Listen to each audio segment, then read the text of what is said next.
Yes, steady. Yes. Oh, thank you.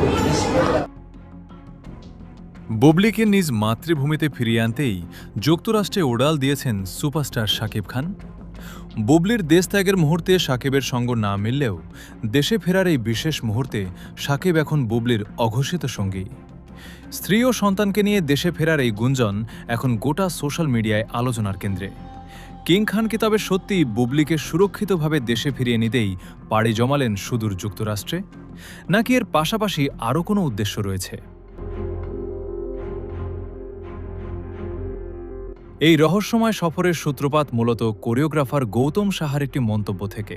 তিনি বলেছিলেন, শাকিব এখন দেশে নেই। যেহেতু সাকিব এই মুহূর্তে দেশে নাই, সেই জায়গা থেকে তো এখন তো হবে না। বুবলি যেহেতু কন্যা সন্তান নিয়ে এখনও যুক্তরাষ্ট্রেই অবস্থান করছেন, তাই শাকিবের এই দেশ ত্যাগের সাথে বুবলির নাম সরাসরি জড়িয়ে যাচ্ছে। শাকিব ঠিক কোন দেশে গেছেন তা স্পষ্টভাবে জানানো না হলেও বুবলির ফেরার সময় ঘনিয়ে আসায় ভক্তদের ধারণা শাকিব এখন যুক্তরাষ্ট্রেই বুবলির কাছে অবস্থান করছেন। একজন স্বামী ও পিতার দায়িত্বের জায়গা থেকেই শাকিবের এই সফর বলে মনে করছেন নেটিজেনরা। বুবলির এই কঠিন সময়ে তার পাশে থেকে দেশে ফেরার পথ সুগম করাই এখন শাকিবের মূল লক্ষ্য। অনেকের মতে শাকিব খান কোনো ঘোষণা না দিলেও স্ত্রী ও সন্তানের প্রতি তার এই নিভৃত ভালোবাসা প্রমাণ করে যে তিনি তার পরিবারের দায়িত্ব নিতে বদ্ধপরিকর।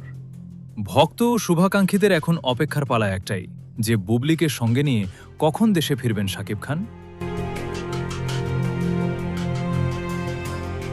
বুবলিকে সঙ্গে নিয়ে শাকিব খানের এই প্রত্যাবর্তনকে আপনি কিভাবে দেখছেন? তাদের এই পুনর্মিলন কি ঢালিউডের নতুন কোনো সুখবর বয়ে আনবে? জানিয়ে দিন কমেন্ট বক্সে।